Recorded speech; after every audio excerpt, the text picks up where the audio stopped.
Hello students, हम लोग last topic को अभी जो हमने छोड़ा था लास्ट वीडियो में उसको कंटिन्यू करते हैं।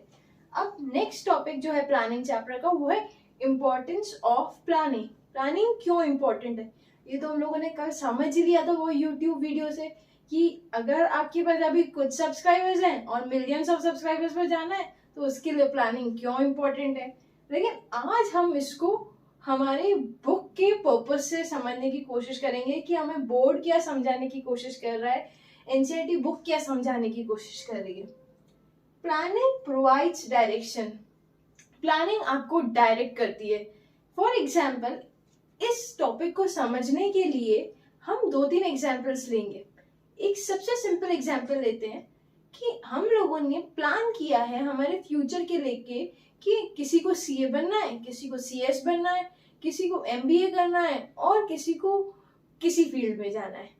तो अगर हम लोग अभी से ये चीज सोचेंगे तो आगे चल के हम लोग पता कर पाएंगे कि हमारे को जिस चीज के अंदर जाना है उसके लिए कौन कौन से एंट्रेंस एग्जाम है, उसके लिए कैसे प्रिपेयर करना है। तो हम इधर से बिल्कुल क्लियर हो गया कि कैसे हम लोगों को हमारी प्लानिंग ने डायरेक्शन दिया।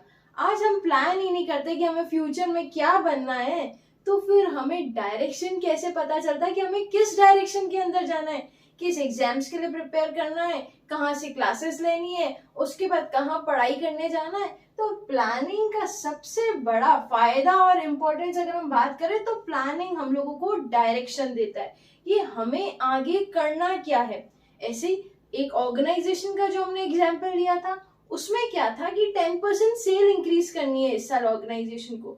तो जब ऑर्गेनाइजेशन ने एक अपना ऑब्जेक्टिव बनाया, कोर्सेज ऑफ एक्शन में से एक कोर्स ऑफ एक्शन को चूज किया, तो उसे पता चला कि मुझे सेल इंक्रीमेंट के लिए क्या क्या करना है।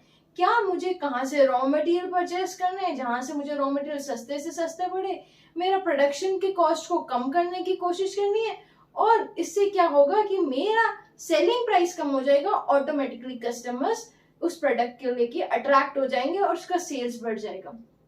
तो ये कब हुआ, ये डायरेक्शन कब मिला ऑर्गेनाइजेशन की कि उसे क्या करना है, जब उन्होंने प्लानिंग किया। तो प्लानिंग का सबसे बड़ा फायदा ये है कि वो हमें डायरेक्ट करती है, बताती जाती है कि नेक्स्ट स्टेप क्या होना चाहिए, अभी नेक्स्ट स्टेप क्या होना चाहिए, अभी नेक्स्ट स्टेप क्या होना चाहिए।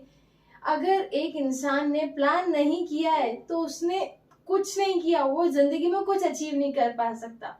एक बहुत महान इंसान ने प्लानिंग को लेके एक बात बोली है, any goal that is without a plan is merely a wish और अ ड्रीम। ऐसा गोल जिसका कोई प्लान नहीं है तो वो सिर्फ आपका ड्रीम बन के रह जाएगा, आप उसे कभी अचीव नहीं कर पाओगे। तो प्लानिंग की मदद से हमें क्या मिल जाता है, डायरेक्शन मिल जाता है। Next, planning reduce the risk of uncertainty. जब भी हम प्लान करेंगे तो फ्यूचर की सारी प्रोबेबिलिटीज को काउंट करके चलेंगे कि क्या हो सकता है, किस तरीके से हो सकता है। जैसे ऑर्गेनाइजेशन अगर सेल इंक्रीमेंट पे जा रही है तो उसे ऐसा लग रहा है यार इसी साल जीएसटी के टैक्सेस रेट्स में कुछ प्रॉब्लम आ सकती है, तो हो सकता है मैं तो इधर सेलिंग प्राइस कम कर दूं पर जीएसटी का टैक्स रेट बढ़ जाए तो कंज्यूमर को वही प्रोडक्ट उतने ही प्राइस में पड़ेगा, मेरे प्राइस का कुछ भी कम नहीं होगा, तो कंज्यूमर मेरी प्राइस पे कभी अट्रैक्ट नहीं होने वाला। तो इस चीज को लेके ऑर्गेनाइजेशन को प्लान करना पड़ेगा, इस अनसर्टेनिटी को लेके प्लान करना पड़ेगा कि अभी मेरे को किस तरीके से इस अनसर्टेनिटी को ओवरकम करना है। ये चीज कब हुई, जब उसने प्लान किया, तभी उसने अनसर्टेनिटी के बारे में सोचा। हम जब तक प्लान ही नहीं करेंगे तो अनसर्टेनिटीज के बारे में सोचेंगे ही नहीं, तो उस अनसर्टेनिटी को ओवरकम करने के बारे में भी नहीं सोचेंगे। ऐसे ही अगर हमारे बोर्ड एग्जाम्स है, हमको पता है 1 महीना बचा है, 90% स्कोर करना है इस साल, और बीच में किसी का शादी हो गया घर के अंदर, या कोई ऐसा इवेंट आ गया, या कोई भी ऐसा गेस्ट आ गया जिसको हमने एक्सपेक्ट नहीं किया था, जिस वजह से हमारी पढ़ाई डिस्टर्ब हो गई। लेकिन इसके बारे में हम लोगों ने प्लान कर रखा था कि हम लोग को 90% स्कोर करना है, मेरे पास 1 महीना है और हो सकता है कि ऐसी ऐसी अनसर्टेनिटीज आ सकती है मेरे पास, तो इन चीजों को मैं कैसे ओवरकम करूंगा। क्या मैं अपने किसी कजिन के घर पर शिफ्ट हो जाऊंगा ऐसी सिचुएशन में, या मेरे को अगर वो वेडिंग अटेंड भी करनी है तो मैं सिर्फ रात को जाके उसका रिसेप्शन अटेंड करके आऊंगा, बाकी एक लाइब्रेरी में एक कार्ड बनवा देता हूँ कि मुझे फैमिली में कोई डिस्टर्ब ना करे और मैं उस लाइब्रेरी में जाके पढ़ लूँ। तो ये कब हुआ, इस रिस्क ऑफ अनसर्टेनिटी के लिए हम प्रिपेयर कब हुए, जब हमने प्लानिंग की। तो प्लानिंग ने रिस्क ऑफ अनसर्टेनिटी को कम कर दिया। Next, planning reduce overlapping and wasteful activities. जब ऑर्गेनाइजेशन के अंदर सबको प्लान क्लियर है, सबको ऑब्जेक्टिव क्लियर है, तो ओवरलैपिंग और वेस्टफुल एक्टिविटीज नहीं होगी, क्योंकि सेल्स को पता है उसको क्या करना है, प्रोडक्शन को पता है उसको क्या करना है, परचेज को पता है उसको क्या करना है। जब सब अपने डायरेक्शंस को लेके क्लियर है तो वेल कोऑर्डिनेटेड ऑर्गेनाइजेशन होगी। वेल कोऑर्डिनेटेड ऑर्गेनाइजेशन होगी तो वहां पे ओवरलैपिंग एंड वेस्टफुल एक्टिविटीज नहीं होगी, या होगी भी तो कम से कम में होगी। ठीक है। Planning promotes innovative ideas. Planning मतलब ही क्या है, एक आइडिया लेके आना, वो भी एक इनोवेटिव आइडिया लाना, और उसको जो आइडिया ऐसा होना चाहिए जो दुनिया के सबसे हटके होना चाहिए, और उस चीज को इम्प्लीमेंट करना और सक्सेस को अचीव करना। तो प्लानिंग तो भाई होता ही इनोवेटिव आइडिया से। एक अच्छी प्लानिंग एक अच्छे इनोवेटिव आइडिया से होती है, इसीलिए कहा गया है planning promote innovative ideas. Next, planning helps in decision making. देखो, जब हमने कल लास्ट डेफिनेशन डिस्कस की थी तो हमने क्या पढ़ा था डेफिनेशन के अंदर? Planning means setting objective, that too for a given period of a time, then formulating various courses of action and then selecting the best alternative. तो जब हमने वेरियस कोर्सेज ऑफ एक्शंस ढूंढे और उनमें से एक को सेलेक्ट किया, वहीं पर ही डिसीजन मेकिंग हो गई। मतलब प्लानिंग के अंदर जब हमारे पास बहुत सारे तरीके होते हैं एक चीज को अचीव करने के लिए, और हम एक बेस्ट तरीके को चूज करते हैं, इसलिए बोला गया प्लानिंग आपको डिसीजन मेकिंग में भी हेल्प करवाती है। Next, planning establish standards for controlling. देखो, जब भी हम प्लान करते हैं तो कुछ स्टैंडर्ड्स बना के चलते हैं। वो स्टैंडर्ड्स क्या होते हैं कि मेरा टारगेट है 10% of sale increment in the year and.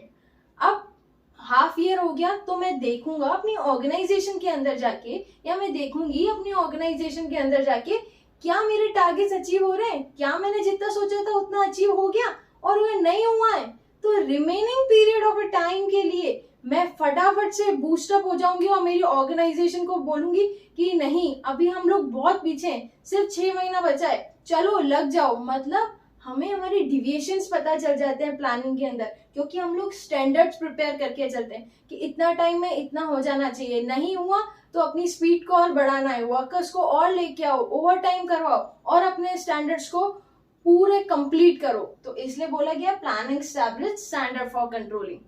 Next point मेरे को जो आप लोग को समझाना है कि इसको लर्न कैसे करने का है। आपको इसको लर्न करने का तरीका, प्लानिंग प्रोवाइड्स यू डायरेक्शन। सबसे इंपॉर्टेंट चीज, प्लानिंग हमें डायरेक्ट करती है। Then planning reduce the risk of uncertainty. Planning risk of uncertainty को कम कर लेती है, रिड्यूस करती है। प्लानिंग और क्या रिड्यूस करती है? Overlapping and wasteful activities. ठीक है। प्लानिंग इनोवेटिव आइडियाज देती है। प्लानिंग डिसीजन मेकिंग में हेल्प करती है। प्लानिंग स्टैंडर्ड्स बनाती है, किसके लिए? कंट्रोलिंग के लिए। तो इसको लर्न करने का तरीका और भी इजी हो गया हमारे लिए। कैसे हो गया? कि हमें प्लानिंग डायरेक्शन देती है। सबसे इंपॉर्टेंट चीज, एग्जाम में क्वेश्चन आपसे ऐसा भी पूछा जा सकता है, बेनिफिट्स ऑफ प्लानिंग बताओ, तो भी आपको सारे यही पॉइंट्स लिखने। इसको लर्न कैसे करेंगे हम? अब इस बात पे थे। सबसे इंपॉर्टेंट चीज, प्लानिंग हमें डायरेक्शन देती है कि हमें कहाँ जाना है।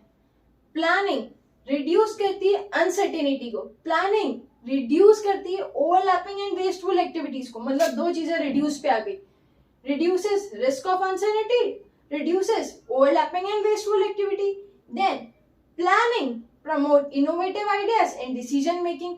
प्लानिंग इनोवेटिव आइडियाज भी देती है और डिसीजन मेकिंग में भी हेल्प करती है। Then planning establish standards for controlling. मतलब एक डायरेक्शन हो गया, दो चीजें रिड्यूस पे हो गई, reduces the risk of uncertainty, reducing wasteful and overlapping of activity. Planning provides innovative ideas.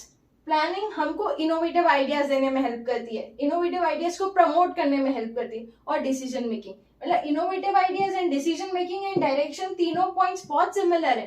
ठीक है, डायरेक्ट करती है। कैसे डायरेक्ट होगे? इनोवेटिव आइडिया से डायरेक्ट होगे, डिसीजंस लेके डायरेक्ट होगे। तो planning provides direction, planning promotes innovative ideas, planning helps in decision making, planning reduces risk of uncertainty, planning reduce wasteful and overlapping of activity. Last point, conclusion of planning. Planning establish standards for controlling, standards देती है जहां पे हम check कर पाते हैं। ये सबसे लास्ट पॉइंट होता है, हम हमेशा लास्ट में चेक करते हैं हमने क्या सोचा था और कितना अचीव कर लिया।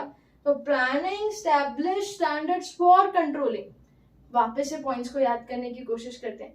डायरेक्शन, प्लानिंग हम लोगों को डायरेक्ट करती है, सबसे first point. Planning innovative ideas को प्रमोट करती है। प्लानिंग डिसीजन मेकिंग में हेल्प करती है, ठीक है। इनोवेटिव आइडियाज से डिसीजन मेकिंग से डायरेक्शंस मिलते जाते हैं, ठीक है। वापस से रिपीट कर रही हूँ, इनोवेटिव आइडियाज से हम लोग डिसीजंस लेते हैं, डिसीजन से हमको डायरेक्शंस मिलते हैं कि हमें कहाँ जाना है। ये तीनों पॉइंट्स याद हो गए। प्लानिंग क्या रिड्यूस करती है? Risk of uncertainty and wasteful and overlapping of activities. उसके बाद सबसे लास्ट में हम प्लानिंग के पे क्या जाते हैं? चेकिंग पे जाते हैं कि हमने क्या सोचा था, क्या कर लिया। Establish standards for controlling, learn हो गया, बहुत इजी है। क्या हुआ? Planning promotes innovative ideas, planning helps in decision making, planning provides direction, planning reduce the risk of uncertainty, planning reduce the overlapping and wasteful of activities, planning establish the standards for controlling. Thank you students. आपको इसी तरीके से और भी topics याद करने हैं मेरे साथ बिजनेस स्टडीज में, तो मेरे चैनल को लाइक, शेयर एंड सब्सक्राइब जरूर कीजिए। Thank you. हम लोग नेक्स्ट वीडियो में नेक्स्ट टॉपिक के साथ मिलेंगे। All the best students.